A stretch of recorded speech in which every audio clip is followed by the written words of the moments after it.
Berikut ini adalah video pantauan udara update progres pengerjaan Jalan Tol medan-banda Aceh bahagian dari Jalan Tol Binjai Langsa yang masih dikerjakan sampai dengan saat ini. Seperti pada video pantauan udara ini, teman-teman bisa lihat ini video diambil dari arah Binjai atau dari arah Medan menuju Banda Aceh atau Langsa.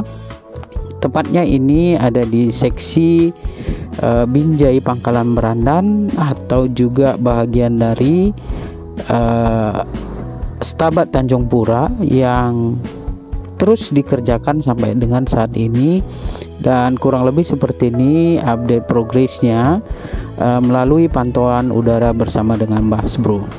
Terus pantengin video ini supaya teman-teman bisa melihat secara detail bagaimana proses pembangunan jalan tol ini dan sejauh mana sudah tahap pengerjaannya ya.